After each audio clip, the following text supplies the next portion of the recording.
Hérnia umbilical. A primeira coisa que a gente precisa identificar, as 3 perguntas da anamnese. O que é que te incomoda? Aí você já me disse, uma hérnia umbilical. A segunda pergunta é, desde quando? Então começa a buscar na sua própria história, desde quando que essa hérnia começou a se manifestar? E a outra pergunta é, por onde começou? Aí, no abdômen, na região do umbigo. Agora, olha só, a pergunta que não quer calar é a seguinte, dentro dessa avaliação. O que é que aconteceu de chocante na sua história pouco tempo antes do início desse sintoma? Sabendo agora que, quais são os pré-requisitos que envolvem um sintoma nessa região? É uma região que ela recebe golpes baixos. O que é que aconteceu de chocante ao qual minha percepção captou como se fosse um golpe baixo que me atingiu? Eu tenho aqui um contexto de atentado à minha integridade. Qual integridade? Aí nós vamos ter que escutar a sua história para saber que tipo de integridade. Mas nós já sabemos que nós estamos falando de um tecido bem particular aqui, que é o tecido mesoderma antigo.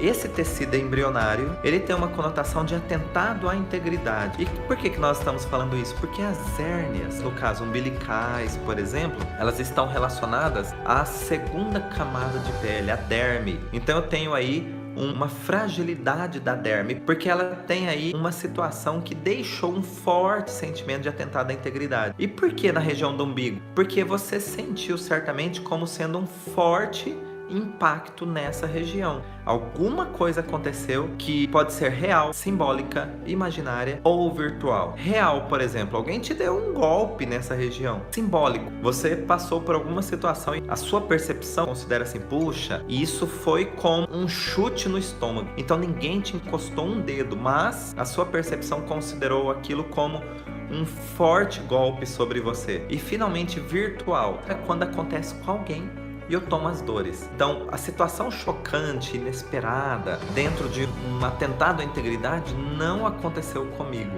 Porém, aconteceu com alguém. Aquilo me chocou tanto que eu tomei as dores para mim. Então, funciona basicamente nisso. Por quê? Porque o nosso cérebro, ele não interpreta de onde veio. Nosso cérebro registra o seguinte, é uma situação chocante, ele registra sempre como real, não importa a origem. Por que ele registra como real? Porque para o cérebro, ele precisa desse registro para que ele tenha uma possibilidade de antecipação num próximo evento que venha a acontecer. O nosso cérebro, ele quer se preparar para o imprevisível. O que acontece nisso? Ele acaba registrando exatamente tudo que é chocante, que de alguma maneira pode ameaçar a sobrevivência. E o resultado disso é criar pontos e registros de tensão que posteriormente vão gerar sintomas.